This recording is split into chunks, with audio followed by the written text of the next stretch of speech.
Bonjour à tous et à toutes, et je tiens à vous remercier beaucoup encore une fois pour être si nombreux, malgré ce panique générale du coronavirus. Donc je suis vraiment reconnaissant que vous ayez fait l'effort de venir. Donc aujourd'hui, on va aller un peu plus vers les histoires de ce qu'on peut faire avec la génétique. Comme vous avez vu la séance dernière, vendredi dernier, que j'ai dit que c'était un des cours les moins intéressants, donc vous avez survécu à celui-là. Donc à partir de celui d'aujourd'hui, en tout cas pour moi, on rentre vraiment dans le cœur de à quoi ça sert la génétique. Cette année, on va rester sur les applications de la génétique à l'histoire de l'homme, comme vous savez, à l'histoire de l'adaptation à l'environnement. Il y a la relation qu'on a avec les pathogènes, mais pour ceux qui sont intéressés à d'autres applications de la génétique, d'ordre plus médical par exemple, ou reliées à l'immunologie, sachez que dans les prochaines années, on aura des cours, je vais faire des cours consacrés entièrement à ce genre de sujet. Donc aujourd'hui, ce qu'on va voir avant, le titre d'aujourd'hui, c'est comment la génétique nous renseigne sur les origines de l'homme et les migrations humaines. Pour cela, d'abord, laissez-moi vous montrer un peu de méthodologie, sans rentrer encore dans les détails techniques, mais juste pour que ça vous permette de comprendre ensuite le type de graphique que je vais vous montrer.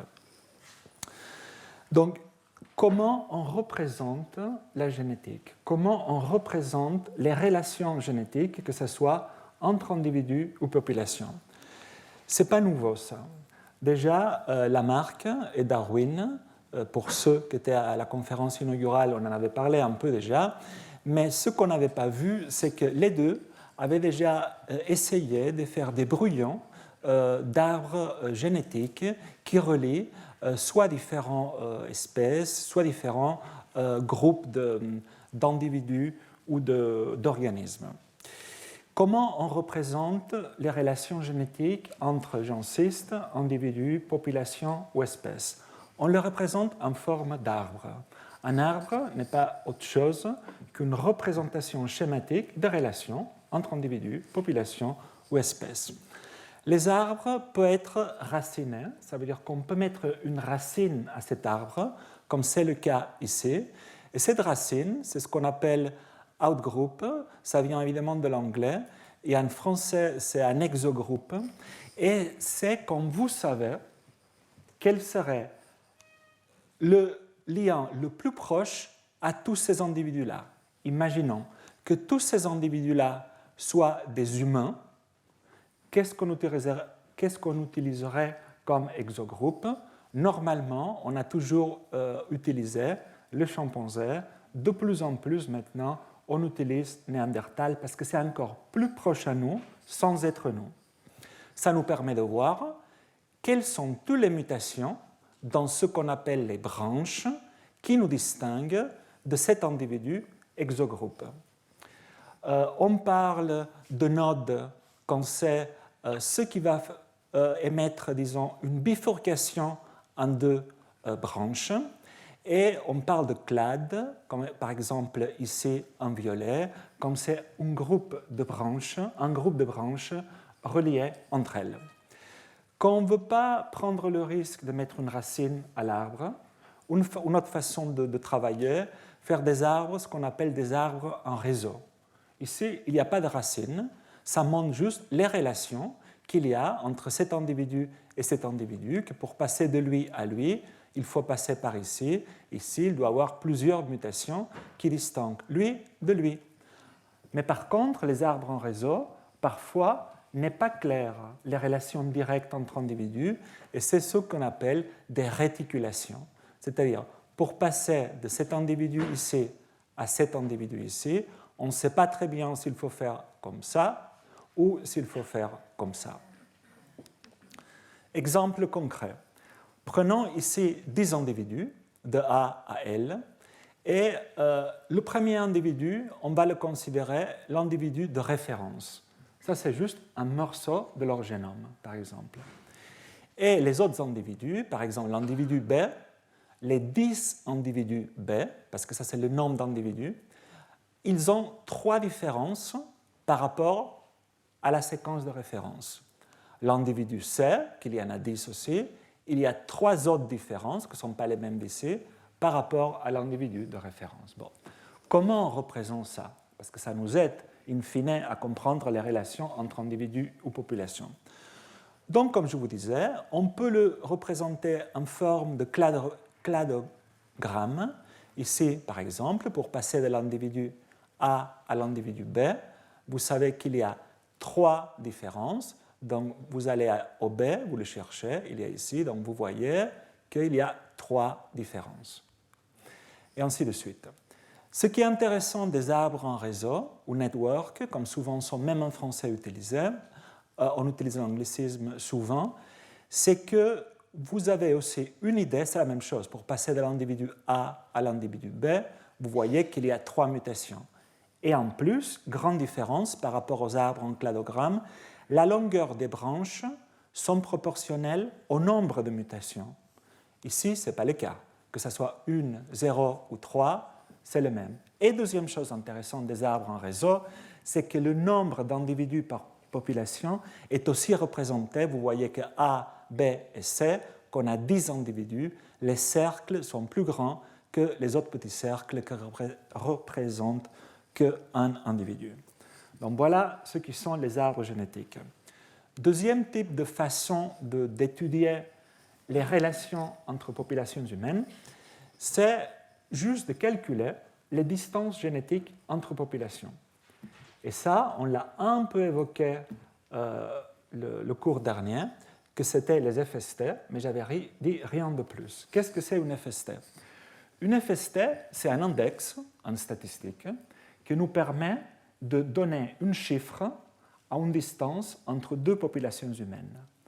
Et comment se calcule? Se calcule tout simplement entre la diversité qu'il y a entre 2 populations, moins la diversité qu'il y a au sein de la population, divisé la diversité qu'il y a entre les 2 populations. En gros, c'est une façon de dire combien cette population ici est différente de cette population-là, en tenant compte de la diversité interne qu'elles ont.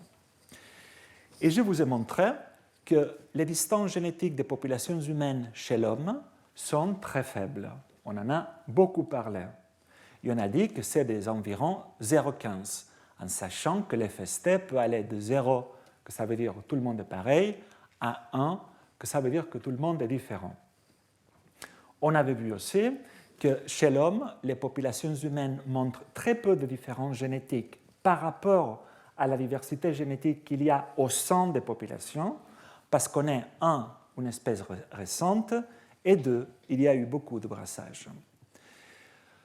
Si on applique ça au continent chez les humains, on peut voir que la plupart des différences génétiques, c'est au sein des populations, quelle que soit la population, environ 80%, suivi de la différence entre continents, que c'est qu'environ 15%, ce qui correspond ici à l'FST, suivi de différences quand même faibles au sein d'un continent entre les différentes populations. Si on prend par exemple une des dernières études, en classifiant les populations d'une façon extrêmement simpliste, que c'est Europe, Afrique subsaharienne, une population du Nigeria, on va voir bien que c'est absolument impensable qu'une population en Afrique représente la diversité africaine, mais bon, c'est un exemple, et les Chinois comme représentants de l'Asie de l'Est. Vous pouvez voir que toutes les distances génétiques varient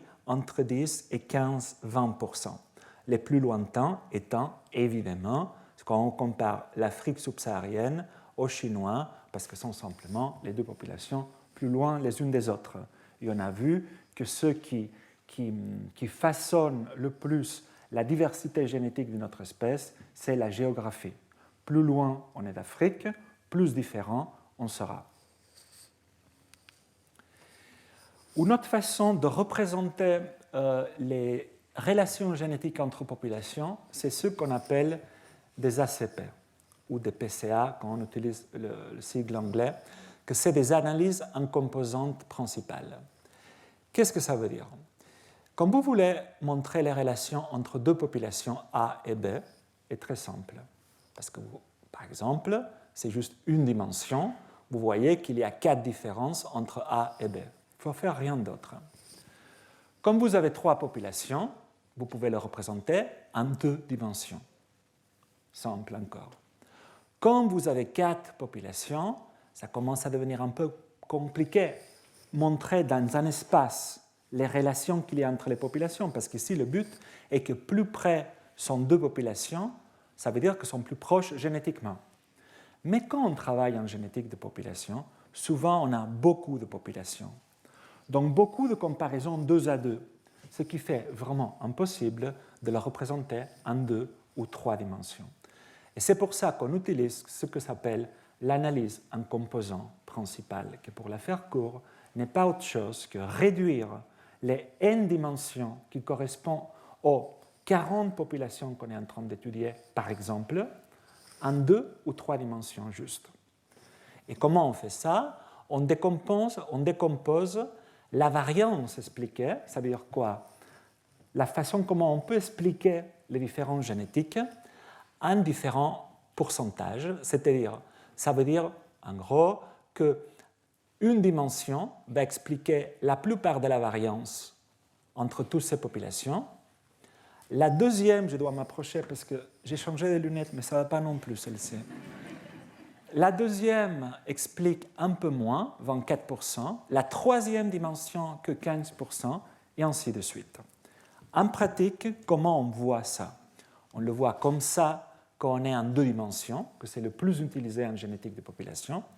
Et vous voyez alors que la population E et B sont plus proches entre elles que par rapport à C. Et on va voir beaucoup aujourd'hui d'exemples comme ça. C'est pour ça qu'il faut qu'on soit clair sur. C'est probablement l'analyse qu'on utilise le plus en génétique de population. Ici, vous avez une analyse en composant principal en 2 dimensions. Il faut commencer toujours comment ça s'interprète.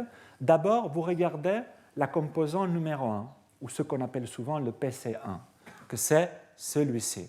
Et comment ça se lie? Ça se lie à l'horizontale. Et qu'est-ce que ça vous dit? Que les bleus, que sont ici, dans cette région-là, sont les plus différents au violet. À l'horizontale, c'est le plus différent. Tandis que c'est ça qui explique le plus la diversité génétique de toutes ces populations-là d'Afrique, en l'occurrence. En revanche, le deuxième composant explique la différence en verticale, c'est-à-dire la différence entre les oranges et les bleus encore, parce qu'il faut les transposer ici. Donc, qu'est-ce que ça nous dit? Ça nous dit qu'il y a tout un tas de populations qui sont très semblantes génétiquement ici. Les couleurs correspondent aux populations que je vous montre ici en bas de l'Afrique. Et ce qu'on voit, c'est qu'il y a 2 populations en particulier qui sont les plus différentes à toutes, les populations des Fulani et les populations des Boulala. On va voir plus tard des exemples concrets. Ces mêmes relations génétiques, on peut les représenter d'une façon beaucoup plus graphique. Et c'est sur des cartes géographiques. Ces cartes géographiques résument les différences génétiques entre les populations, en l'occurrence de l'Afrique. Et comment il faut les lire? De la même façon. Le PC1, c'est la carte géographique qui explique le mieux, ou en tout cas le plus, les distances entre les populations. Et là, on voit, on peut le déduire tout de suite, c'est qu'il y a des différences nord-sud. C'est presque évident, on le sait, sans faire la génétique. La deuxième composante, ce qui montre, c'est des relations fortes entre l'Afrique de l'Est et l'Afrique du Sud-Ouest. Et je vais revenir après, ça pourrait mettre en lumière, grâce à la génétique, les liens entre les populations à langue clique de l'Afrique de l'Est, les Hadza et les Sandawe, et les Khoisan, anciennement appelés les Bushmen, d'Afrique du Sud, qui parlent des langues cliques, ici et ici. La troisième composante principale, qui explique un peu moins de la diversité, mais quand même explique une partie de la diversité, nous pointe tout en Afrique centrale. Et on va voir après que ça, c'est le lieu où habitent les Pygmées ou chasseurs-cueilleurs de la forêt. Et on va voir ensemble qu'ils ont une diversité génétique assez intéressante. Et pour en finir, j'aimerais qu'on comprenne très bien ça, parce qu'on va le voir beaucoup. Ça, c'est ce que s'appelle des analyses de structure des populations ou des analyses de métissage des populations. Et en gros, comment ça marche? Ça marche d'une façon non supervisée. Ça veut dire quoi? Vous avez, on va imaginer qu'ici, il y a environ 300 individus. Chaque ligne étant un individu. J'y reviens après à ça. On a 300 individus d'une dizaine de populations. Et ce qu'on dit à l'algorithme, au programme d'analyse, c'est fais-moi 2 groupes génétiques ici. Mais on ne dit pas au programme qui est qui. On donne juste les 200 individus. On ne les labelle pas, on ne les étiquette pas. On ne dit pas lui c'est un pygmée et lui c'est un européen ou lui c'est un asiatique. Et on dit au programme trouve-moi 2 clusters génétiques qui expliquent tout. Ou 3, ou 4. En l'occurrence ici, on a dit au programme, quelle que soit la population, trouve-moi 5 groupes génétiques qui expliquent la plupart de la diversité génétique de ces populations. Bon, il fait ça, le programme, et après c'est vous-même qui étiquetez qui est qui. Et souvent, qu'est-ce qu'on voit? Que ça correspond pas mal aux populations. Ici, ce sont que des populations du Pakistan. Et on voit que la plupart des populations du Pakistan sont assez métissées, parce qu'il y a pas mal de différentes couleurs. Différentes couleurs veut dire différentes structures génétiques. Mais après, on a les Kalash, qui appartiennent à un regroupement génétique complètement différent, ou les Unsa Burusha, que c'est ceux qui habitent dans le nord du Pakistan, dans les territoires avant gérés par l'Aga Khan, dans la vallée de Hunsa, qui appartient aux religions que c'est les Ismaélites, et vous voyez qu'ils sont complètement différents aux autres. Comment ça marche ça? Prenons l'exemple des Uyghurs, je ne sais pas le prononcer, Uyghurs, voilà. Donc, ici, il y a 10 individus, et pour que vous compreniez comment ça marche, on va prendre le premier individu, et vous voyez que le premier individu, c'est un individu extrêmement métissé, parce qu'à différentes proportions, on trouve toutes les structures génétiques dans le même individu. Et si on appliquait ça au monde entier? On peut l'appliquer. Ici, c'est environ 1100 individus de 52 populations différentes de partout la planète. À nouveau, c'est ce qu'on appelle le panel HGDP du CEF, Fondation Jean de CEF. Et on dit au programme, fais 2 structures génétiques. Il en fait 2. Et plus ou moins, ça correspond à l'Afrique et ce qui est proche d'Afrique, mais à différents niveaux. Le programme ne réussit pas à distinguer bien les choses. Après, on va voir la façon de les distinguer mieux. Et on voit qu'ici, il y a l'Asie, l'Océanie, les Amériques. Après, on lui dit, fais 3 groupes. Et à ce moment-là, il distingue mieux. Afrique, l'Europe et l'Afrique du Nord, il y a un peu de l'Asie centrale, et toute l'Asie. Et ainsi de suite. Après, si on dit 4 groupes, il différencie l'Asie en 2, l'Asie continentale et l'Océanie. Mais ça ne veut pas dire qu'il fait bien les choses. Après, il y a une façon de dire quel est le nombre de groupes, de cas qu'on dit, qui a moins d'erreurs. Et ce qu'il dit le programme, c'est ni celui-là, ni celui-là, ni celui-là, ni celui-là. C'est celui-là. K égale 6.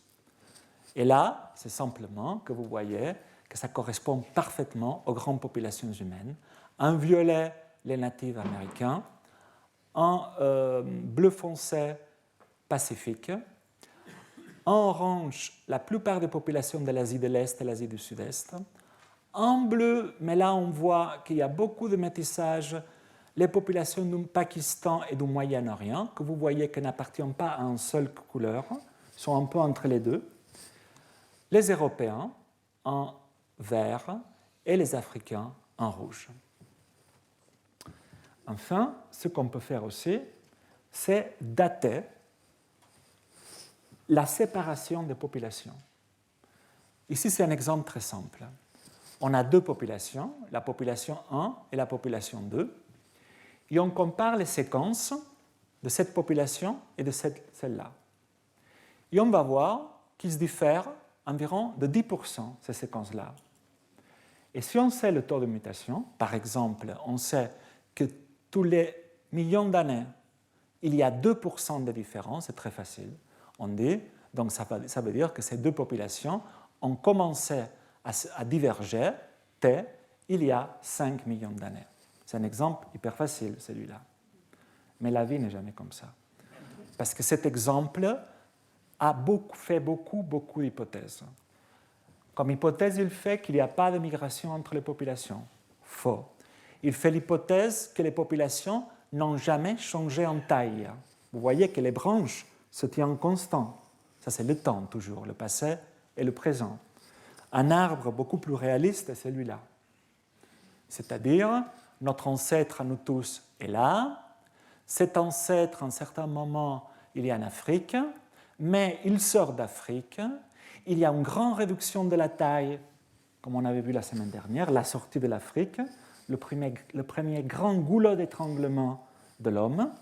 Mais après, il y a une expansion géographique en Europe et en Asie. Ces populations continuent à échanger des migrants entre elles. Et pour encore compliquer les choses, on sait aujourd'hui qu'il y a une population archaïque qui vient d'ici, que ça peut être Néandertal ou Denisova, comme on a vu aussi la semaine dernière, qui va injecter de la diversité génétique par ici. Alors c'est beaucoup plus difficile, calculer les temps de divergence entre populations, la taille des populations au cours du temps, mais on peut le faire quand même. Et c'est ce qu'on fait à partir de deux grands types d'approches, soit des approches basées sur la coalescence, soit des approches basées sur les équations de diffusion. On ne va pas rentrer dans ces détails-là. L'année prochaine, probablement, on va avoir des séminaires pour ceux qui leur intéressent exactement les parties méthodologiques. Mais juste laissez-moi vous donner un exemple de comment on fait la coalescence d'une façon que je vais essayer que ce soit simple.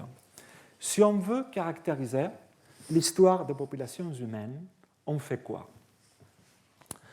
La coalescence est basée qu'on va comparer des données simulées, qu'en gros sont des données, comme vous allez voir, inventées, et des données vraies. Comment on fait? Nous, on veut savoir, on va le faire beaucoup plus simple. Normalement, on peut avoir 10-12 modèles démographiques qu'on veut tester. Mais ici, on veut tester juste deux modèles, parce que sinon c'est très difficile à expliquer. Un modèle où la population africaine est là, et les ancêtres à nous se séparent en temps T de la population africaine, et après, cette population qui sort d'Afrique se sépare en temps T pour donner les Européens et les Asiatiques. Il y a un peu de migration entre tous. Et l'autre exemple, c'est le même, sauf qu'on va ajouter une expansion démographique très forte dans les dernières 10 000 ans de l'histoire africaine, et on va enlever, dans la partie récente de notre histoire, des migrations entre l'Afrique et l'Europe. Quel des deux est vrai? Imaginons que c'est ça qu'on veut faire. Donc on va simuler des données à l'ordinateur, on va créer des fausses séquences qui miment nos génomes, ça c'est facile à faire, et on va dire fais-moi ce modèle démographique avec toutes ces séquences que je veux te donner, ou fais-moi ce modèle démographique avec toutes les séquences qu'on va mettre dans l'ordinateur, qui ne correspondent pas ces séquences aux séquences qu'on va séquencer dans les vrais individus après. Et on résume ces analyses-là avec des statistiques. C'est ce que s'appelle des statistiques résumées, comme les FST. On prend l'exemple des FST. On fait ce modèle inventé, on simule des génomes, et on résume à la fin tout ça avec des FST, c'est-à-dire avec des distances entre populations qui résultent de ce modèle. De même, avec ce modèle va donner à la fin des statistiques simulées, c'est-à-dire des statistiques qui résument ce modèle. On est là. Et après, qu'est-ce qu'on va faire? On va prendre des Africains, des Européens, des Asiatiques, on va les séquencer, et on va calculer les FST, c'est-à-dire les mêmes statistiques qu'on a calculées ici à partir de données inventées. Et on va comparer les FST qui viennent des données de séquençage réel et les FST qui viennent des données simulées. Et on va choisir le modèle, en l'occurrence le modèle B, qui montre les moins de différences, c'est-à-dire celui dont les statistiques simulées sont plus proches aux statistiques réelles. C'est ce qu'on appelle le best fit model. J'ai même demandé à mon laboratoire comment on disait best fit model en français. Tout le monde m'a dit best fit model. Donc, j'imagine que j'ai essayé quand même de le traduire. Modèle qui s'ajuste le mieux aux vraies données.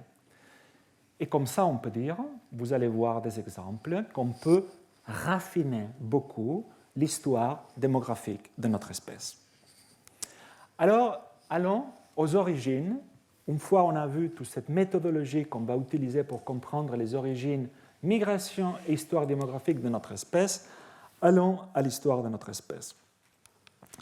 D'abord, rappelons-nous nos relations avec d'autres primates. Et une question de nomenclature importante, parce que quand j'écrivais ma leçon inaugurale, évidemment, je l'ai fait lire à une dame qui est française, et que, bon, moi je suis français aussi, mais en gros, qui écrit bien le français. Et elle me corrigeait toujours hominine. Quand j'écrivais dans ma leçon, je disais les Néandertaliens et les humains sont des hominines, et chaque fois elle me mettait hominidés. Mais pour une fois, j'avais raison. Sont des hominines. Donc, clarifions ça. Humains, chimpanzés, gorilles, orang-outans et gibbons sont des hominoïdes, tout ça. Les hominides, c'est tout le monde, c'est-à-dire sont les grands singes plus nous.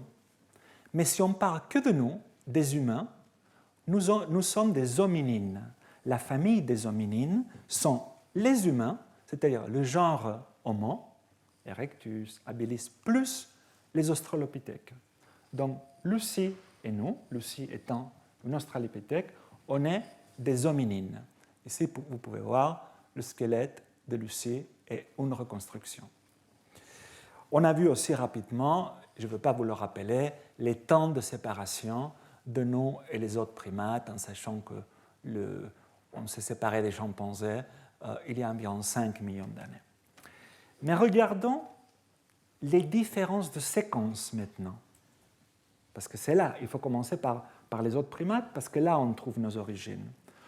Ici, vous voyez les différences de 2 à 2 entre homme, chimpanzé, homme, gorille, chimpanzé, gorille, etc., etc. On peut voir que ça varie, les différences entre nos génomes, dépendant de la région qu'on regarde. Si on regarde, par exemple, les gènes, vous voyez qu'on a beaucoup moins de différences avec le chimpanzé que si on regarde les régions non codantes, par exemple. Pourquoi ? Parce que les gènes, c'est-à-dire si on regarde les régions de notre génome qui ne codent pas des gènes et donc des protéines, nos génomes diffèrent d'environ 1,24%. Mais si on regarde nos gènes, c'est beaucoup moins. Parce qu'en général, les gènes sont plus conservés, comme je vous expliquais, à cause de la sélection purifiante, qui ne permet pas autant d'accumuler de la diversité. Notre génome sont différents du gorille, évidemment, un peu plus, parce que ça fait plus longtemps qu'on a divergé. Mais même au sein d'une comparaison entre 2 espèces, ça c'est pour tous nos chromosomes, les différences entre hommes et chimpanzés, vous pouvez voir que ce n'est pas exactement la même dépendant du chromosome et qu'on voit beaucoup plus de différences quand on va au chromosome sexuel. Le chromosome X montre beaucoup moins de différences que le reste du génome, tandis que le chromosome Y est plus différent entre nous et les chimpanzés que le reste de nos génomes respectifs. Ce que c'est intéressant à voir aussi, c'est que la diversité génétique au sein des autres espèces de primates, chimpanzés, bonobos, gorilles ou orang-outans, est bien supérieure à celle de l'homme, malgré que leur habitat géographique est très restreint, comme vous pouvez voir. Les chimpanzés et les bonobos, on ne les trouve qu'en Afrique, et en particulier l'Afrique de l'Ouest, l'Afrique centrale. De même, encore moins pour les gorilles. Et les orang-outans, on les trouve dans les îles de l'Indonésie. On avait vu que le fait qu'ils soient beaucoup plus divers que nous, c'est parce que nous sommes simplement une espèce récente. Et c'est une autre façon de voir qui complète ce que je vous avais dit la semaine dernière. La semaine dernière, on avait vu, et on s'était assez arrêté sur la terminologie de qu'est-ce qu'est l'effectif efficace, la taille efficace d'une population. On avait vu que la taille efficace d'une population, c'est simplement la quantité de gens qui contribuent à la génération suivante, c'est-à-dire ceux qui se reproduisent, qui ne correspond pas nécessairement à la taille de recensement. Regardons ici. Nous savons que les humains, notre taille de recensement est de 7 milliards d'individus. Tandis qu'on sait, et on a vu la semaine dernière, que notre taille efficace de population est de 10 000. Ça veut dire qu'on nous tous dérivons de 10 000 en théorie, individus qui ont perpétué leur patrimoine génétique. Parce que beaucoup de lignes se sont perdues. Tandis que si on voit par exemple les chimpanzés, ils ont une taille, les chimpanzés de l'Est par exemple, ils ont une taille efficace de 20 000, donc beaucoup plus de diversité génétique que nous, le double, mais leur taille de recensement, c'est juste environ 250 000 individus dans le monde. Pour ne pas parler, par exemple, des orang-outans, que sont leur taille efficace, ceux de Sumatra, est de 17 000, tandis que leur taille vraie, dans la vraie vie de la population, c'est que 7 000 individus. Mais tout ça, pourquoi nous intéresse? Parce qu'au fond, ce qui nous intéresse, c'est savoir qu'est-ce qui nous distingue à nous des autres primates. Alors, on peut comparer nos génomes déjà. Et ce qu'on a vu, c'est qu'ici, par exemple, vous pouvez voir qu'il y a 53 nouveaux gènes que nous avons par rapport aux autres primates. Et ce qu'on peut voir, que ces 53 nouveaux gènes qu'on a gagnés sont principalement exprimés dans le cerveau et dans les testicules. Ça ne s'agit pas que des nouveaux gènes, mais vous savez que les gènes peuvent être en différents nombres de copies. Un exemple classique, c'est par exemple le gène de l'amylase. L'amylase, c'est un enzyme qu'on produit dans la salive qui nous permet de commencer bien à digérer l'amidon, par exemple. Et chez l'homme, le gène de l'amylase, on le verra d'ailleurs la semaine prochaine quand on va parler d'adaptation à l'environnement, qui comprend adaptation à la nourriture. Ce gène de l'amylase est polymorphe entre nous. Pas tout le monde a le même nombre de copies. Il y a des gens qui ont 2 copies, 3 copies, 4 copies, 8 copies. Et ça fait qu'on a plus ou moins d'enzymes à la fin. Donc ici, vous avez un exemple des gènes qui montrent en différentes couleurs, on voit les différentes populations humaines. Et l'important, c'est comparer les couleurs avec ce que sont en noir et gris, que sont, prenons ici l'exemple de ce gène-là, NAIP. Vous voyez ici que ce soit l'orang-outan, le chimpanzé ou le gorille, ils n'ont que 2 copies de ce gène. C'est un gène d'ailleurs impliqué dans l'immunité innée. Tandis que les populations humaines, ils ont entre 6 et 8 copies. Donc on a vu aussi qu'il y a des expansions de copies de gènes qui impliquent des fonctions associées souvent au développement du cerveau, à l'immunité et à la reproduction.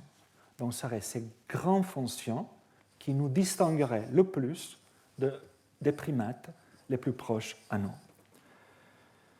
Donc on arrive finalement à notre genre, le genre Homo. Ici, c'est une représentation de tous les hominidés qu'on trouve. Le premier, ce qu'on sait, ici vous avez le temps 1 million d'années, et on sait que le premier hominidé qu'on a trouvé, c'est en Afrique. Tous sont en Afrique. En bleu, ça veut dire ceux qu'on a trouvés en Afrique, que en Afrique. Et en gris sont ceux qu'on a trouvés en Afrique et ailleurs, ou seulement ailleurs. Et ce qu'on peut voir, que toute une première partie de notre histoire, bien avant l'apparition du genre roman, c'est toujours africaine, avec Toumaï, que c'est un Sahelanthropus tchadensis. Après, on arrive aux différents australopithèques ici, le plus connu étant Lucie, que vous connaissez tous. Et après, finalement, on arrive ici au genre Homo. Ici, vous allez vous dire, et il est où Homo habilis, le premier Homo, c'est ici. Mais il y a eu plein de controverses et les gens n'arrivent pas à se décider si c'est Homo habilis ou oui, habilis. Et donc j'ai demandé vraiment, parce que ça change vraiment tous les 2-3 ans, à Jean-Jacques Hublin, que certains de vous connaissent, donne des cours aussi au Collège de France. Il m'a dit c'est Homo habilis. Donc le premier Homo était toujours en Afrique et on voit que le premier humain, on va appeler, qui sort d'Afrique, c'est Homo erectus. Et après, vous voyez ici le néandertalien, les Homo sapiens, on trouve ici, et l'homme de Flores, que, comme vous savez, a été trouvé dans une île en Indonésie. Au début, c'était extrêmement surprenant parce qu'on disait les premières datations le dataient de 12 000 ans. C'est un homme qui doit faire 1m30, 1m50, 1m30 de grand. Il y avait certaines personnes qui pensaient qu'il y avait un problème de nanisme, et finalement, non, probablement c'est un nanisme insulaire. Et les dernières datations de l'homme de Flores, c'est bien loin de 12 000 ans, c'est entre 60 000 et 100 000 ans. Donc voici ici les restes fossiles de différents types d'humains. Les plus anciens Homo erectus, on les trouve en vert, ici. Ça, c'est une fois on trouve des humains hors d'Afrique. Homo erectus, entre 1,9 million et 1,6 million, on le trouve évidemment en Afrique. Un des plus connus, c'est l'Homo erectus du lac Turkana, mais on trouve aussi en Asie de l'Est et en Indonésie. Après, en bleu, vous avez des spécimens entre il y a 800 000 ans et encore, ils se pensaient ici 12 000 ans, parce que ça fait référence à l'homme de Flores, donc oubliez les 12 000 ans. Je viens de vous donner les datations les plus récentes. Mais tout ce que c'est en bleu, c'est tous ceux qui n'est pas Homo sapiens.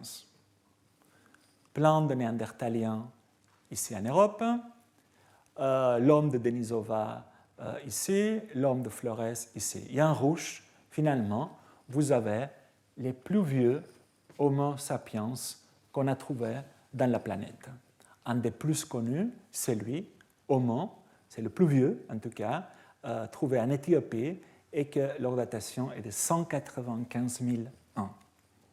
Ici, vous avez un aperçu des différentes dates, des différents fossiles d'Homo sapiens qui vont de celui que je viens de vous mentionner.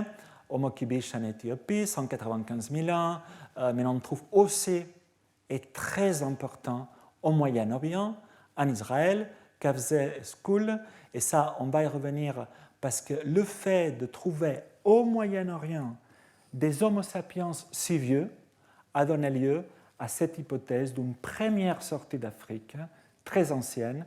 On va y revenir dans quelques minutes.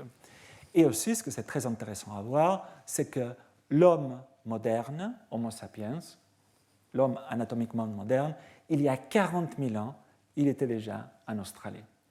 Donc cette première sortie, qui en date environ, j'y reviens, environ 60 000 ans, aurait été extrêmement rapide. Quels sont les modèles d'apparition d'Homo sapiens? Bon, il y a deux modèles extrêmement simplistes. La théorie multirégionale, que c'est une théorie qui dit que les différents hommes et femmes d'Asie, Afrique et Europe, tous, on a évolué indépendamment dans nos continents respectifs. Les Africains ont donné des Africains, nous, certainement pas, on vient des Africains, on vient des anciens Européens, et les Asiatiques aussi, je blague comme dit ça. Hein. Et l'Out of Africa, c'est le contraire.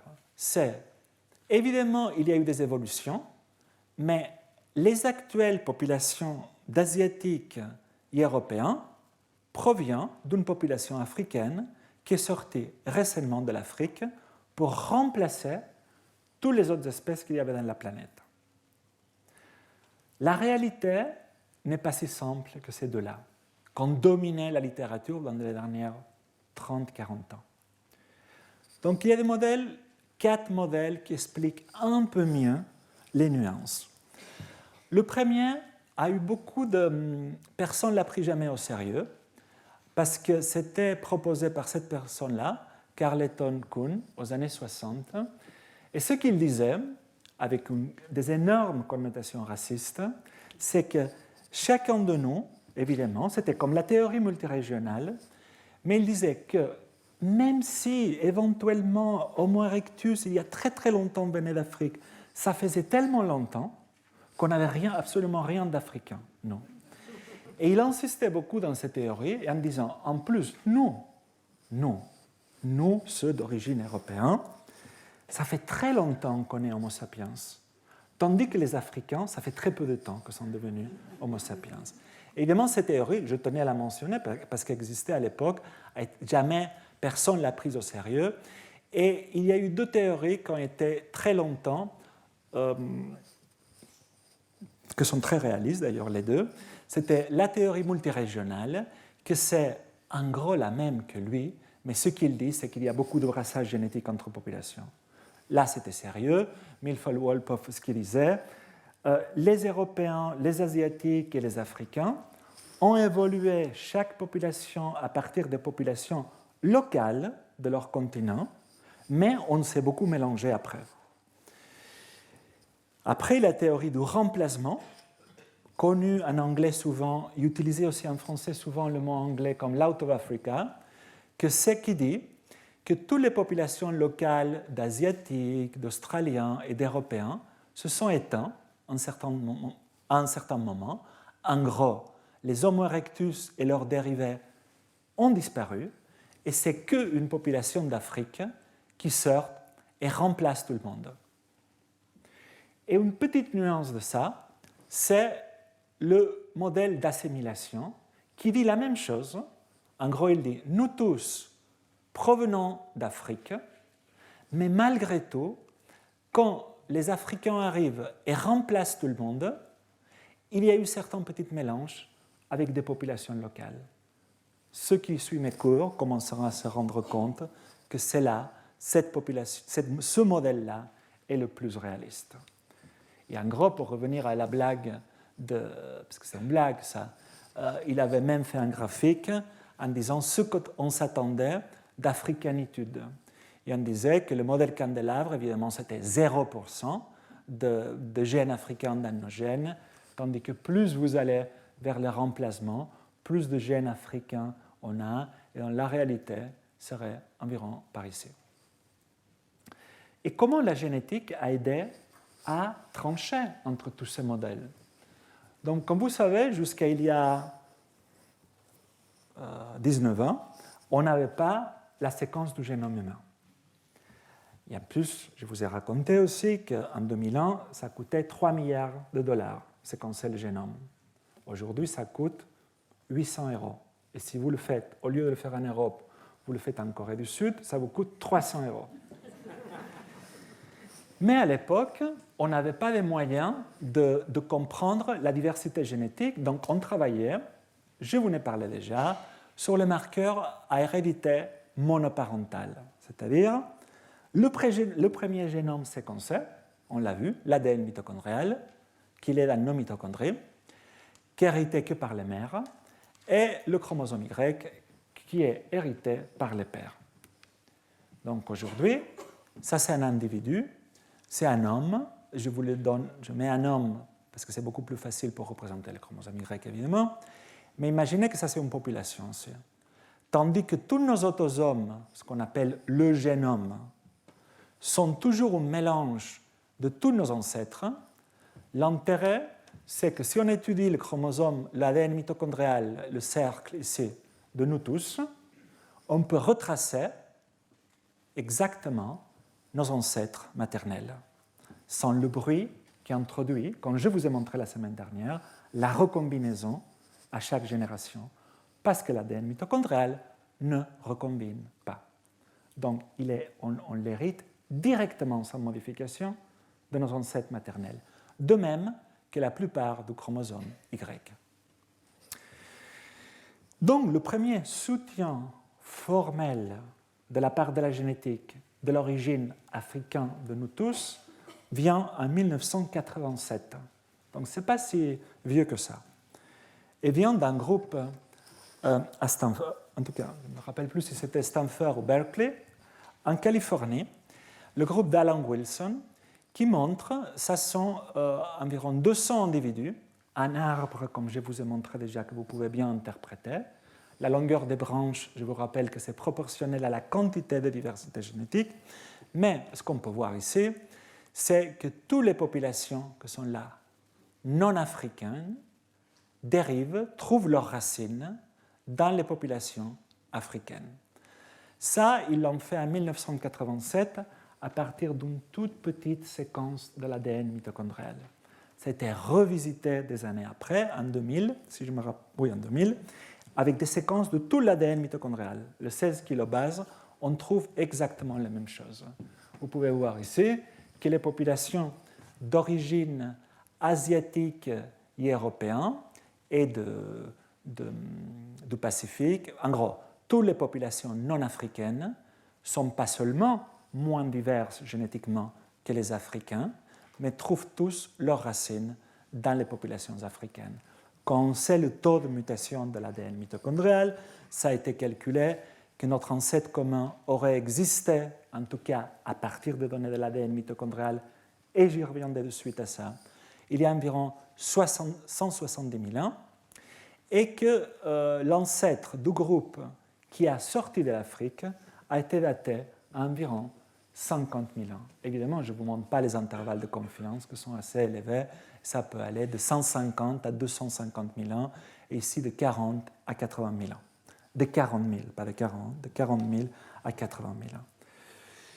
Mais quand on étudie un seul locus, vous savez que c'est très dangereux, déduire l'histoire d'une population sur la base d'un seul morceau de notre ADN. Parce qu'à ce moment-là, la seule chose qu'on pourrait faire, c'est l'histoire de ce morceau d'ADN, pas l'histoire de nous tous. Donc il faut que d'autres parties de nos génomes nous racontent plus ou moins la même histoire. Le chromosome Y raconte exactement la même histoire.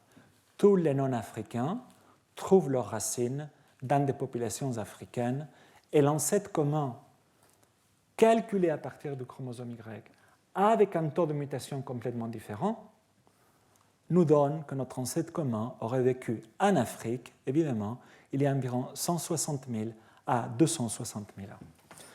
Aujourd'hui, on utilise de moins en moins le chromosome Y et l'ADN mitochondrial parce qu'on peut avoir une vision beaucoup plus panoramique et beaucoup plus réaliste de notre histoire génétique en utilisant tout notre génome.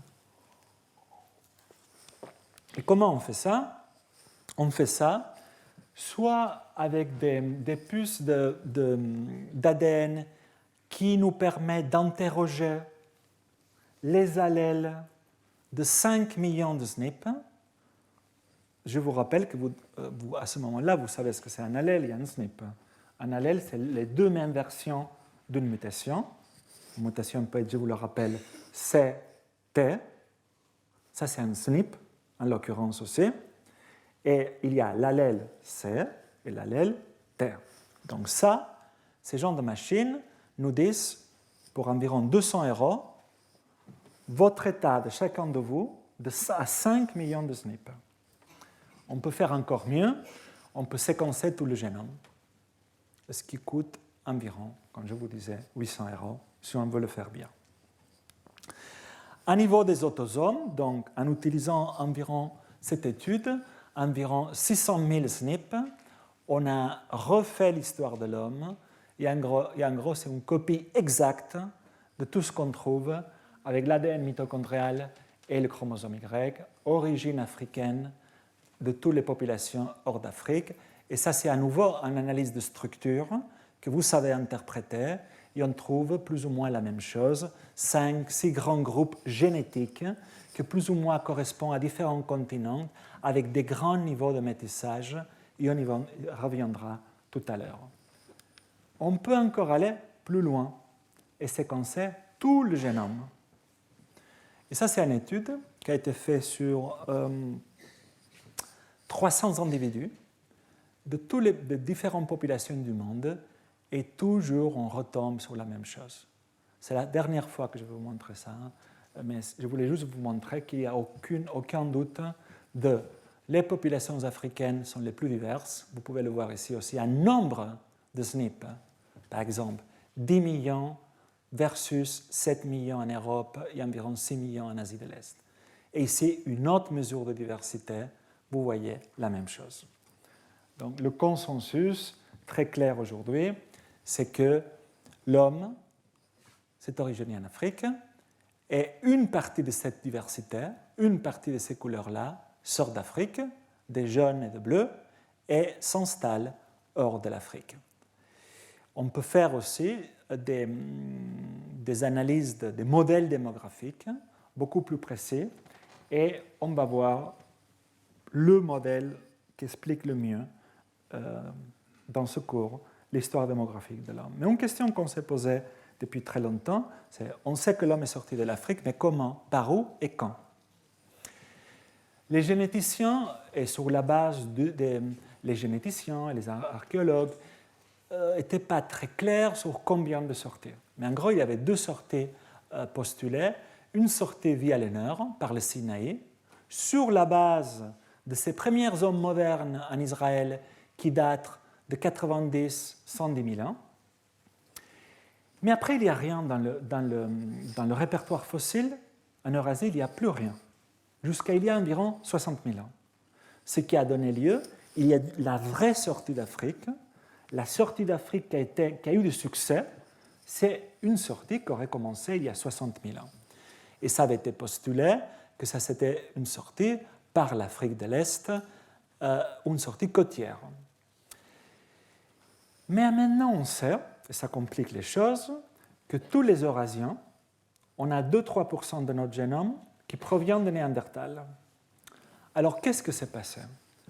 Où l'homme a quitté l'Afrique il y a environ 60 000 ans par les côtes du Sud, mais tout de suite après, ici, il se métisse, l'étoile ici c'est du Néandertal, se métisse avec Néandertal, raison pour laquelle tous les Européens et Asiatiques d'aujourd'hui sont métissés, que c'est l'observation empirique, où l'homme sort par le nord, et c'est ici qu'il trouve Néandertal, se métisse, et c'est pour la même raison qu'on on a tous un peu de Néandertaliens, où l'homme sort par le nord, trouve du Néandertal, se métisse ici avec Néandertal, mais on sait que cette sortie n'a pas eu beaucoup de succès.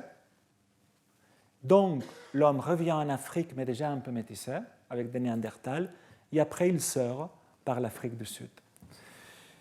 Mais on sait aujourd'hui, on sait calculer, et je ne veux pas rentrer dans les détails, sur la base de la longueur des haplotypes, je vous ai montré ce que sont les haplotypes, quand deux populations se sont métissées. Et on sait que Néandertal et Homo sapiens se sont métissés il y a environ 30 à 80 000 ans, plus probablement 40-50 000. Donc cette hypothèse ne tient pas.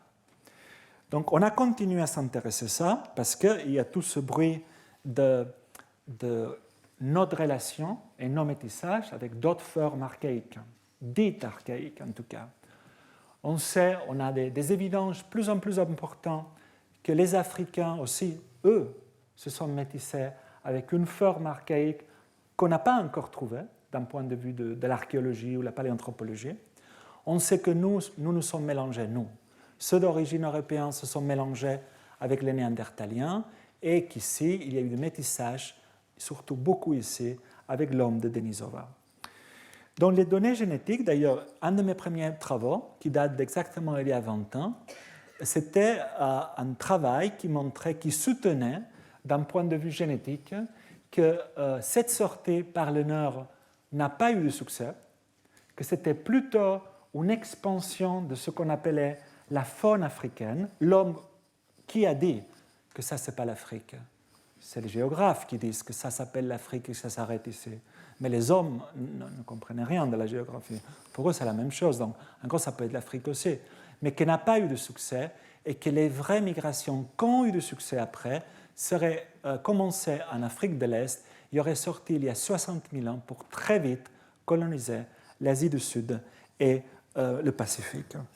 Depuis, il y a eu plein d'autres travaux à niveau des séquences complètes de l'ADN mitochondrial, des séquences complètes du chromosome Y qui soutiennent plutôt ce consensus d'une sortie d'Afrique il y a environ 60 000 ans, suivant les côtes de l'Asie du Sud.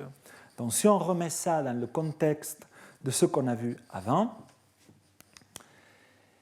l'homme aurait quitté l'Afrique il y a environ 60 000 ans par la voie sud, se serait mélangé quelque part dans la péninsule arabique avec Néandertal, pour après se scinder en deux grands groupes, ceux qui partent vers l'Europe et ceux qui partent très vite vers le sud de l'Asie et qui en plus rencontrent ici l'homme de Denisova avec qui se métissent. On sait aujourd'hui aussi que notre espèce est très structurée d'un point de vue génétique. Ça veut dire, même s'il y a très peu de différences génétiques entre nous ou entre populations, à partir d'aujourd'hui, et pour le reste de mes cours, et c'est pour ça que les généticiens en ont du travail, je vais me concentrer que sur le 0,1% qu'en moyen distingue chacun de nos génomes. C'est quand même 3 millions de différences, parce que c'est le 0,1% de 3 milliards que c'est notre génome. Et c'est grâce à ça qu'on a du travail en génétique. Donc, si on prend cette partie-là, on a vu la semaine dernière que plus on s'éloigne de l'Afrique de l'Est, plus on perd de diversité. Ça s'appelle l'isolement par la distance. On l'a vu déjà. Mais ce que je voulais vous montrer aujourd'hui, c'est que même si on se concentre dans des régions du monde très restreintes, très petites géographiquement, on peut trouver de la structure génétique des populations. Ici, comme vous voyez, c'est l'Afrique du Nord et le Moyen-Orient. On réussit parfaitement à distinguer les individus et les populations. Et ça, c'est encore pire. C'est 3 îles au nord de l'Écosse, les îles Orcades, je pense que ça s'appelle en français Orcades, non ? Et que vous voyez qu'ici sont simplement en couleurs différentes pour que vous sachiez l'origine de ces 3 populations. Et ici sont projetés sur une analyse, comme je viens de montrer, en 2 dimensions de composantes principales. Vous pouvez parfaitement distinguer les 3 populations d'un point de vue génétique. Mis à part les études de structure, des intérêts par la génétique des populations, ça a une importance majeure, on ne va pas rentrer dans les détails, dans la génétique médicale. Parce que quand vous faites des études d'association, qu'est-ce que ça veut dire ? Que vous avez une population de personnes saines et une population d'individus malades de tuberculose, par exemple. Et vous voulez comprendre quels sont les facteurs génétiques qui font que cette population développe la tuberculose et pas celle-ci. Vous allez comparer la population A avec la population B. Et si la population A n'est pas bien alignée d'un point de vue génétique, c'est-à-dire c'est ce qu'on appelle matché, on utilise le mot anglais, ça veut dire, en gros, ça veut dire que quand vous faites des études d'association génétique en génétique médicale, il faut que vous comparez 2 populations qui ne sont pas structurées entre elles. Exemple, si vous comparez cette population-là avec cette population-là, et où vous voulez comparer par exemple cette population-là avec cette population-là, ici, la population de cas et la population de contrôle est bien alignée, c'est-à-dire qu'à la base, ne sont pas différents. Mais si vous voulez comparer, imaginez que tout cela sont les individus sains et tout cela sont les individus malades, vous trouverez une fausse association. Parce que simplement, vos individus sains sont plus de cette île-là et vos individus malades sont plus de ces îles-là. Et la seule chose que vous êtes en train de mettre en évidence, c'est aucune relation avec la tuberculose, mais juste la structure génétique de ce qu'on appelle votre cohorte d'études. Donc, là, il me reste une demi-heure pour raconter des choses qui ont pris 60 000 ans à notre minute, à l'humanité. Et on commence par l'histoire de l'Afrique. Donc, l'Afrique est un continent qui présente une variabilité, une diversité extrêmement élevée. D'abord, à niveau environnemental, on va du bassin du Congo et tout ce que c'est la forêt équatoriale, à la zone du Sahel, les déserts du Sahara, l'altiplano, ça ne s'appelle pas l'altiplano, mais en gros, les hauteurs de l'Éthiopie et le désert au sud du Kalahari. On trouve aussi une très grande diversité linguistique, comme vous pouvez voir ici, avec des grandes familles linguistiques, tous représentées en Afrique, y compris la famille la plus importante, que j'y reviendrai, que c'est la famille du Niger-Congo, que c'est tout ça qui inclut les différentes langues bantoues. L'Afrique aussi présente une diversité culturelle et de modes de vie très différents. Pourquoi ? Parce qu'on a des populations d'agriculteurs en Afrique. L'agriculture, comme je vous ai dit à plusieurs reprises, s'est originée probablement dans cette région-là, entre ce qui serait aujourd'hui le Nigeria et le Cameroun. Et dans les dernières 3000 ans, l'agriculture s'est imposée dans toute l'Afrique subsaharienne en remplaçant les populations de chasseurs-cueilleurs qu'il y avait avant. L'agriculture s'est déplacée aussi dans l'Afrique subsaharienne avec les langues bantoues. Mais en Afrique, malgré tout, il y a des peuples de chasseurs-cueilleurs qui ont survécu ce qu'on appelle les expansions bantoues. Et ces peuples, c'est les peuples de Pygmées que vous voyez ici, les Pygmées de l'Ouest, les Pygmées de l'Est. On voit les peuples d'Asie de l'Est, les Hadza et les Sandaoué, des populations de langue à clic, et toutes les populations de Khoisan en Afrique du Sud et en Namibie, qui sont toujours des chasseurs-cueilleurs. Enfin, l'Afrique aussi montre une diversité phénotypique assez importante. Vous voyez ici, tout ça sont des populations à langue clic, les Khoisan d'Afrique du Sud, les Sandaoué et les Hadza d'Afrique de l'Est, les Pygmées de l'Afrique centrale et simplement des peuples bantous, 350 millions de locuteurs aujourd'hui dans toute l'Afrique subsaharienne. Ici sont des bantous du Mozambique. Une des premières grandes études à grande échelle de toute l'Afrique a été faite par une chercheuse que c'est une déesse de l'étude de l'Afrique, Sarah Tishkoff, dans l'université de Pennsylvanie, où vous pouvez déjà voir un grand niveau de diversité génétique, même au sein de l'Afrique. Ce qu'on peut voir, ce qu'elle a vu, ça c'est sur la base d'environ 300, ça c'est sur la base des microsatellites, je vous avais montré la semaine dernière ce qu'ils sont. Elle a identifié qu'au sein de l'Afrique, on trouve déjà 14 regroupements génétiques différents, mais comme vous pouvez voir, il n'y a presque aucune population qui appartient à un seul cluster génétique, qu'il y a un niveau de métissage extrêmement important. Je tiens à vous montrer que ce que probablement on voit comme cluster génétique le plus présent, c'est ce cluster-là, ici en orange, que je vous dis déjà, qui correspond à l'expansion bantoue en Afrique. J'y reviens. Sur la base de quelques millions de SNP dans le génome, ce groupe suédois, Mattias Jakobsson, ils ont pu, avec des modèles démographiques extrêmement raffinés, dater le temps de divergence des grandes populations africaines. Et la chose la plus importante que je voudrais que vous faites attention de ce schéma, c'est que la première division de l'histoire de notre espèce, c'est déjà en Afrique même.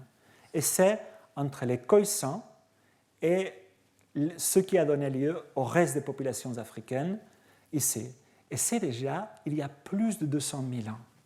Donc à peine l'homme commence à devenir Homo sapiens, il commence déjà à avoir une structuration, une division de population.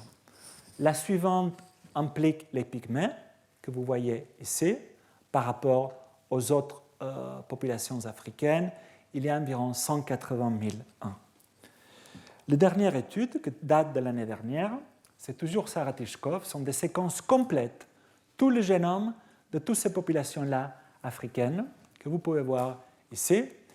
Une chose importante à relever ici, c'est juste que quelle que soit la localisation géographique des vers, des cercles verts, que sont des populations bantoues, qui peuvent être à des milliers de distances les unes des autres aujourd'hui, d'un point de vue génétique, sont très proches.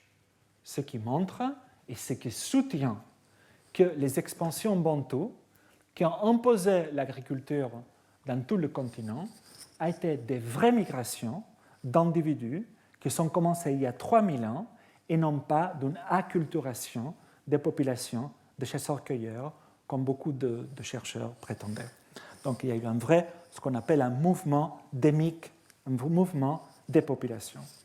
Ce qui est confirmé par plein d'autres études génétiques qui montrent que la classification linguistique, ici vous voyez en marron à peu près toutes les langues bantoues, correspond à peu près à un cluster génétique, un regroupement génétique actuel en Afrique. Ce qui se confirme aussi par l'étude de l'ADN mitochondrial et le chromosome Y. Je ne vais pas rentrer dans les détails, mais il y a des lignées de chromosome Y et plusieurs lignées de l'ADN mitochondrial que je mets ici avec des flèches, que sont des marqueurs précis de l'expansion bantoue à partir de 3000 ans vers toute l'Afrique subsaharienne. Dans ce cadre, un chercheur très brillant de mon laboratoire, que j'avais mentionné déjà lors de ma conférence, Étienne Patin, s'est posé la question de... Il y avait dans l'étude de l'Afrique deux grandes théories de comment les expansions bantoues se sont faites. Ce que s'appelle une séparation précoce, que c'est à peine les expansions bantoues avec l'agriculture commencent, il y a déjà une migration qui passe par le nord de la forêt pour arriver en Afrique de l'Est et après descendre, et une autre population qui va partir vers le sud. Tandis qu'il y a l'hypothèse de la séparation tardive qui dit que non, d'abord les agriculteurs se sont originés, en tout cas les expansions bantoues se sont originées ici, ont traversé la forêt, ont interagi pas mal avec les populations locales de chasseurs-cueilleurs pygmées pour ensuite aller vers l'est et vers le sud. Donc, en étudiant environ 2000 individus de 50 populations différentes de l'Afrique, vous connaissez déjà une analyse de structure. Ce que vous pouvez voir ici, c'est que la composante rouge, c'est la composante essentiellement bantou. Les bantous de l'ouest sont ici, les bantous de l'est sont ici, et les bantous du sud sont ici. Donc, ils sont tous rouges. Mais ce que vous pouvez voir, c'est que les bantous de l'ouest, ils ont du vert aussi. Et c'est quoi le vert? Ici, c'est les pygmées. Le jaune, le rose qu'ils ont les bantous de l'Est, c'est les peuples pastoralistes de l'Afrique de l'Est. Donc la première chose qu'on a montrée, c'est que lors des migrations bantoues, eux se sont déjà métissés avec les populations locales qu'ils ont rencontrées.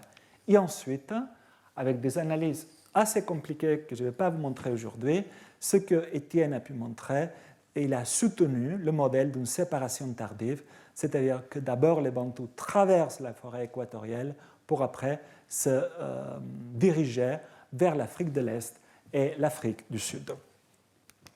Aussi, au cours des dernières 15 ans, on a beaucoup étudié cette relation entre les peuples bantous de l'Afrique centrale et leur relation avec les peuples pygmées. Et ce qu'on a pu faire, c'est proposer un modèle démographique, comme ceux que je vous ai montré au début, qu'on peut étudier le temps de séparation, le changement de taille de population, des goulots d'étranglement. Ce qu'on a montré, c'est que ces deux populations se sont séparées il y a déjà très longtemps, environ 130 000 ans au moins, que les populations de pygmées sont passées par des goulots d'étranglement extrêmement forts et que dans les dernières 3000 ans, se sont extrêmement subdivisées, qui coïncide exactement au moment que les populations bantoues rentrent dans la forêt, donc quelque part l'arrivée des peuples fermiers et aussi la déforestation pour faire de l'agriculture, c'était le début d'une structuration très forte et un déclin des populations de Pygmées.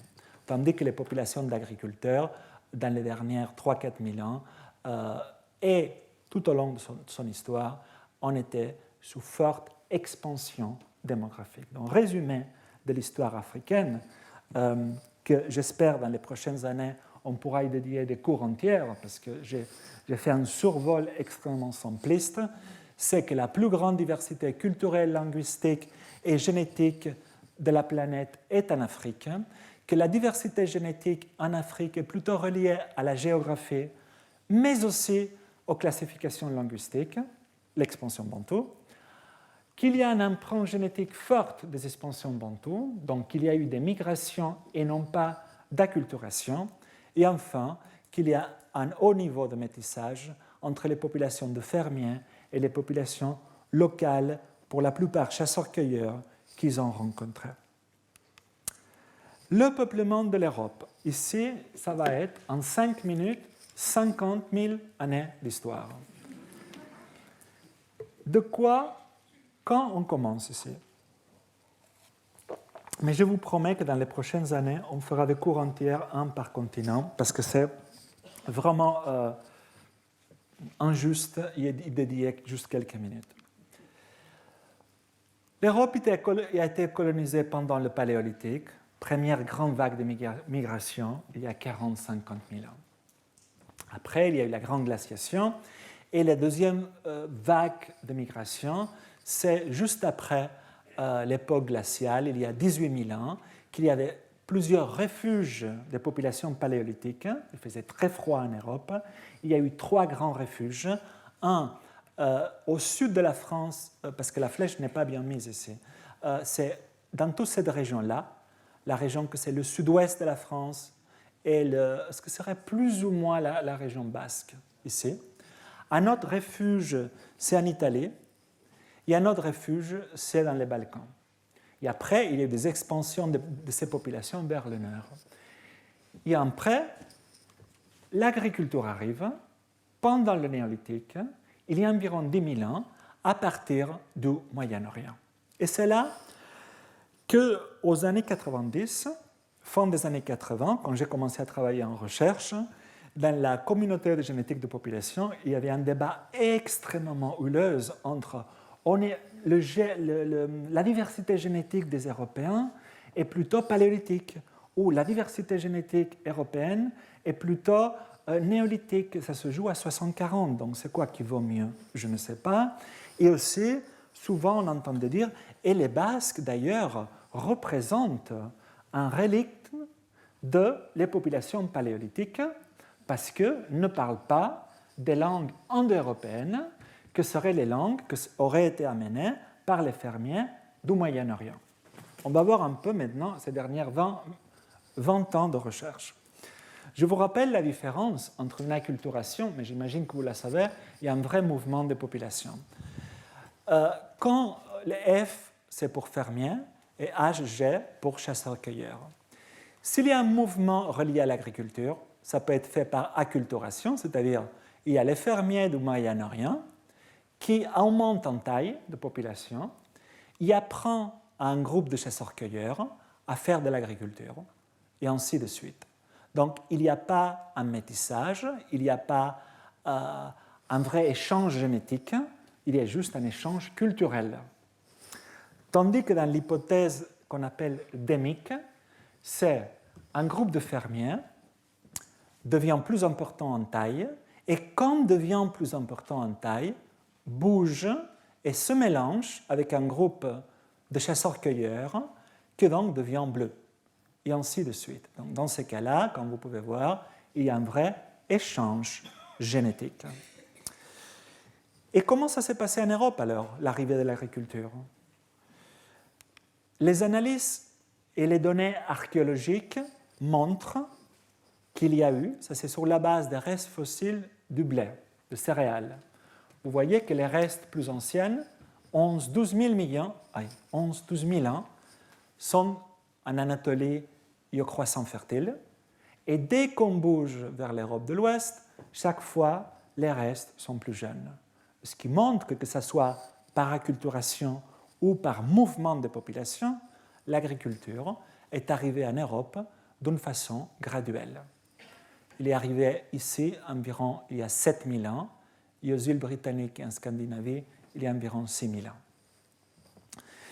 Mais je vous ai beaucoup parlé déjà de Lukács Wallis Sforza, et lui, sur la base de ce qu'on appelle les marqueurs classiques, on a vu vendredi dernier que c'est les groupes sanguins, des groupes HLA, etc., tous réunis, il montrait qu'il y avait des cleans de fréquence.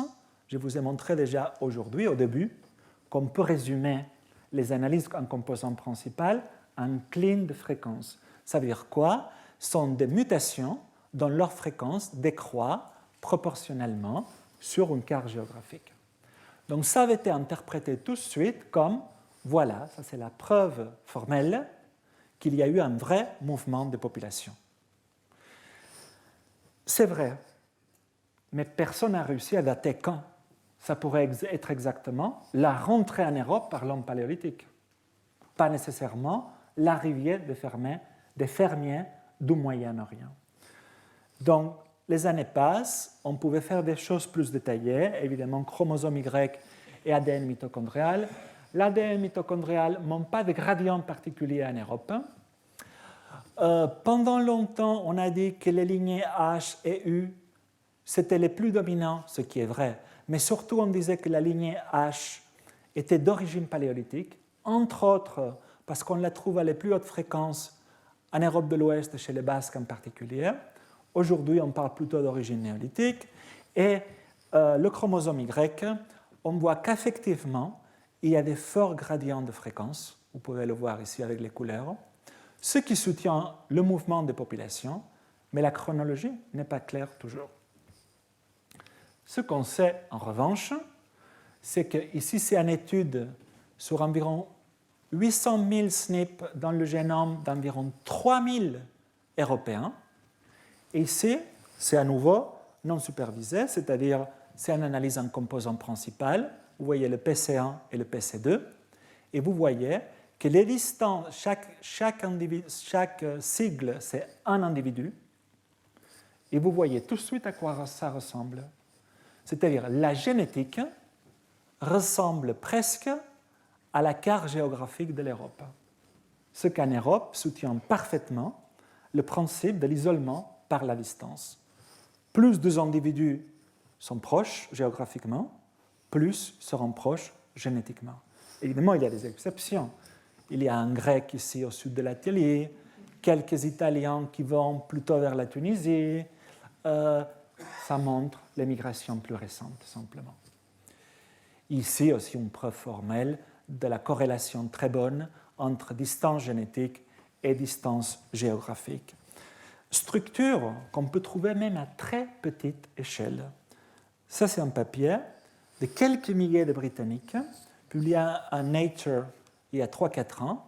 Vous pouvez voir que même au sein d'une île où il n'y a pas une immense diversité génétique, vous pouvez voir une structure génétique qui coïncide d'une façon importante avec la géographie, même au sein d'un pays minuscule comme la Suisse, dépendant de si on parle français, si c'est des Suisses allemands ou si c'est des Suisses italiens, chacun se rapproche à la population de Français, d'Allemands et d'Italiens. Parce que c'est quand même assez incroyable à des niveaux si petits et avec une diversité de base pas très importante. On n'est pas en Afrique là, hein. On est dans des populations qui sont quand même relativement homogènes. Et finalement, depuis des siècles qu'on attendait, on s'intéresse un peu à la France. Et c'est un papier qui est sorti cette année sur l'histoire génomique de la France. Et ce qu'on montre, pour la faire courte, c'est que c'est extrêmement intéressant de montrer deux choses que j'ai retenues de ce papier. C'est que la Loire et la Garonne ont été des barrières importantes pour le flux génique tout au long de l'histoire de la France. Vous pouvez voir que les composants, les clusters génétiques de la population française change brutalement si on est de ce côté de la Loire, plutôt bleu, et de ce côté de la Loire, plutôt jaune. Et dès qu'on dépasse la Garonne, surtout quand on dépasse ce petit lac qui s'appelle l'Adour, je pense, on rend là dans la région plus bascophone. On voit aussi un cluster différent ici, qu'il ne faut pas faire la génétique pour savoir où on est. Et ce que c'est intéressant à voir, c'est qu'on a pu diviser l'Europe, en 3 grandes couches génétiques. Je reviendrai tout à l'heure, parce qu'une couche, je ne vous en ai pas parlé, parce que c'est que l'ADN ancien qui a permis de mettre en lumière cette couche qui est super présente chez nous tous. Et la génétique moderne, on ne le savait pas. Mais ici, je dois faire déjà une avancée de quelque chose que je voulais parler plus tard, que c'est, on a 3 grands composants génétiques chez tous les Européens. La composante paléolithique, la première qui arrive, qui a laissé peu de traces génétiques, mais malgré tout, environ 15%. La composante qui vient du Moyen-Orient avec les fermiers, c'est la plus représentée chez nous tous, environ 60%. Et après, une nouvelle composante, qui quand même, on peut arriver à 40% des Européens qui l'ont, que c'est une composante que c'est que grâce à l'ADN ancien qui a été montré, que c'est des peuples qui viennent des steppes de l'Asie centrale, il y a 5000 ans, vers l'Europe de l'Ouest, et l'Europe centrale en particulier, associée à la culture Naya. Et au centre de la France, comment ça a été affecté alors? On voit que la composante paléolithique, même si on parle de très peu, mais plutôt représentée au sud-ouest et dans le nord-ouest, donc en Bretagne en gros, et dans le sud-ouest de la France. La composante néolithique fermière est partout à peu près pareille, 60%, moins en Bretagne. Et la composante des steppes est surtout représentée entre 20 et 40%, mais surtout en Bretagne et dans le nord. On a travaillé aussi sur les Basques, parce que les Basques sont particuliers dans le sens qu'ils appartiennent à ce qu'on appelle un isolat linguistique. Tous les Européens, sauf les Hongrois et les Finnois, et les Basques, parlent des langues indo-européennes. Les Hongrois et les Finnois, au moins, ils parlent une langue qui appartient aux familles linguistiques, la famille finno-ugrique. Mais la langue basque, c'est ce qu'on appelle un isolat linguistique. Personne n'a réussi à la rattacher à une famille linguistique connue. Ça, plus le fait qu'il y a déjà, on le sait depuis 50-60 ans, montre des fréquences très élevées de groupes sanguins RH négatifs, plus la culture associée et la politique, surtout chez les Basques espagnols, a fait que les Basques ont été un peu surétudiés. Je lisais l'autre jour que disait si les Gascons ou les Galiciens avaient une situation politique comme ça, ils auraient été autant étudiés que les Basques, sauf qu'on n'en connaît rien, ni les Gascons, ni les Galiciens. Donc, nous, on les a étudiés aussi, en collaboration avec le CNRS et une équipe de linguistes très, très bons de Bayonne. Il y en a échantillé plusieurs populations de groupes bascophones du nord, comme ils appellent là, et du sud, et des populations dans leur entourage que ne sont pas bascophones, aussi bien en France, le Béarn, la Chalosse, etc., et en Espagne actuelle. Et ce qu'on a pu identifier, c'est certaines lignées de l'ADN mitochondrial qu'on trouve principalement ou presque uniquement dans toute la région franco-cantabrienne et surtout chez les populations bascophones. Lignées qu'on a pu dater et pour la plupart datent de la période du Mésolithique. Alors, est-ce qu'ils sont particuliers? Est-ce qu'ils sont différents aux autres? Autant particuliers et autant différents qui peuvent être les Lillois ou les Strasbourgeois. Parce que si on faisait la même étude, on va toujours trouver des choses autochtones de chacune des populations. D'ailleurs, une étude, c'est curieux là, une étude faite par des Catalans a montré que les Basques, que ce soit aussi bien les Basques français que les Basques espagnols, à niveau génome entier, sont indistinguables des autres populations. Donc, qu'est-ce qu'on peut en résumer pour l'histoire européenne? Au Paléolithique, arrivée des premiers hommes anatomiquement modernes, il y a 45 000 ans, peu de contributions génétiques, maximum 15% de nos génomes. Dans le Néolithique, arrivée des premiers fermiers de croissants fertiles, ça part du Moyen-Orient, probablement d'Anatolie, il y a environ 12 000 ans, et ça arrive à l'ouest-ouest, il y a 6 000 ans, associé avec des grands mouvements de population. Et grâce à l'ADN ancien, dont je veux consacrer un cours entier, parce qu'il a révolutionné la compréhension des histoires de population et surtout de la population européenne, qu'on la croyait extrêmement pauvre, extrêmement ennuyante quelque part par rapport à l'étude des autres continents comme les Africains ou le Pacifique. C'est grâce à l'ADN ancien, dans 2 vendredis, je parlerai de ça. Et c'est pour ça que c'est en rouge, parce que c'est grâce à l'ADN ancien, on a découvert cette arrivée à l'âge de bronze des peuples d'éleveurs des steppes de l'Asie centrale il y a environ 4500 ans, et ça a laissé une empreinte génétique forte dans le génome de nous tous. Et enfin, une forte structuration génétique reliée à la géographie. Les dernières 5 minutes, je vais les dédier à l'histoire de l'Asie, l'Australie, l'Océanie et les Amériques.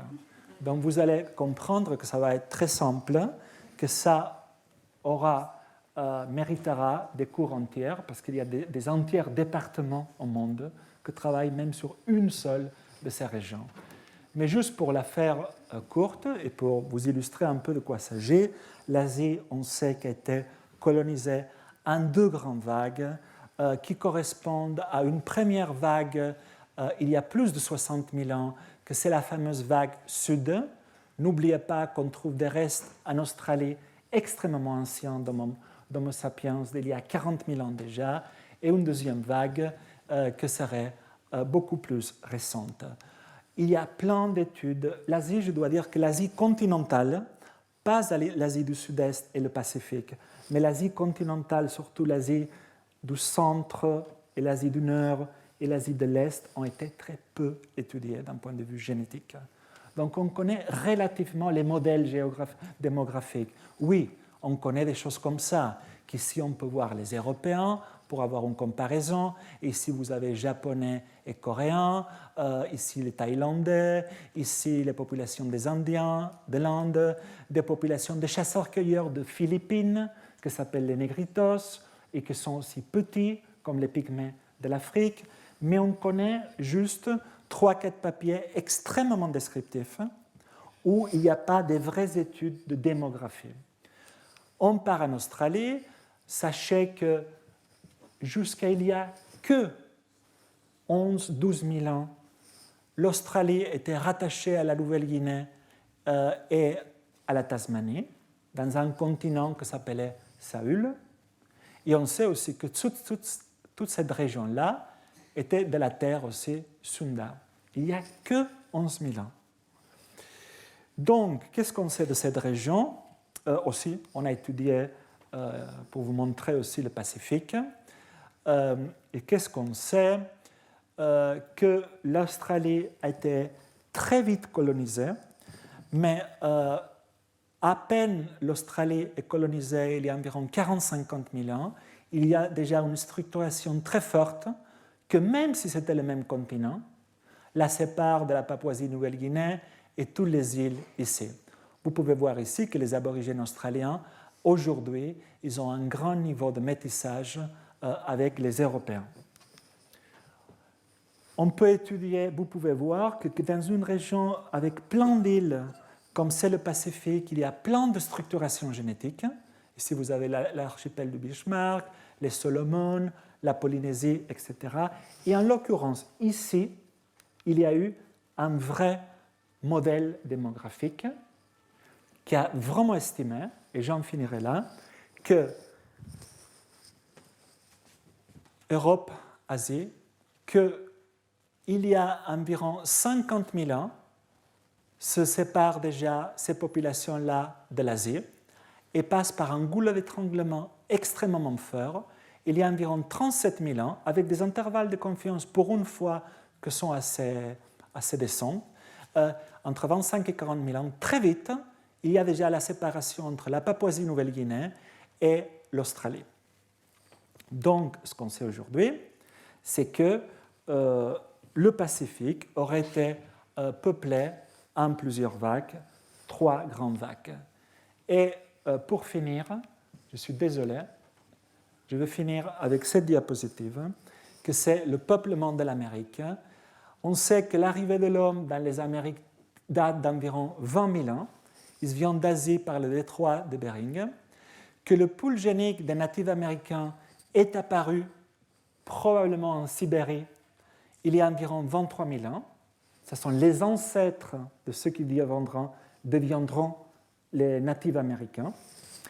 Et qu'il y a une seule grande vague d'entrée qui s'est séparée il y a environ 13 000 ans pour donner lieu au peuple du Nord, qui parle des langues nadénées, à le peuple du centre et du sud de l'Amérique, ce qu'on appelle les Amérindiens. Et que les populations de l'Arctique, en revanche, les Inuits par exemple, proviennent d'une autre vague d'entrée, beaucoup plus récente. Donc, mais les Américains d'aujourd'hui, n'oublions pas qu'il y a des entiers pays, des entières populations, personne n'est pur, entre guillemets, si ce mot existe. Vous pouvez voir ici, et ça on y reviendra largement sur ça, l'extrême niveau de métissage dans certaines populations de l'Amérique. Prenons l'exemple, pour moi, un des exemples les plus éclatants, c'est Puerto Rico. Puerto Rico, ça c'est le bleu, c'est natif américain, le rose c'est de l'européen et le vert c'est de l'africain. En une seule île, vous récapitulez toute la diversité génétique de la planète. Et malheureusement, si vous voyez ici le bleu, et le rouge d'ailleurs, le bleu et le vert. Regardez le bleu et le vert. Si vous le regardez, malheureusement, ça montre parfaitement l'histoire de la colonisation européenne, qui tue massivement le bleu dès qu'ils arrivent aux Antilles, même pas la chance de se convertir au christianisme. Là, on tue directement. Et l'importation des esclaves d'origine africaine. Donc, si vous voulez connaître plus sur le métissage, comment étudier le métissage et surtout les conséquences biologiques et sociétales du métissage, je vous invite malheureusement pour mettre ensemble un groupe d'experts international. Ça ne peut pas être en français, ça doit être en anglais, mais les plus grands experts au monde du métissage génétique seront au Collège de France le 9 et 10 juin, et vous êtes tous invités. Et merci encore de votre attention.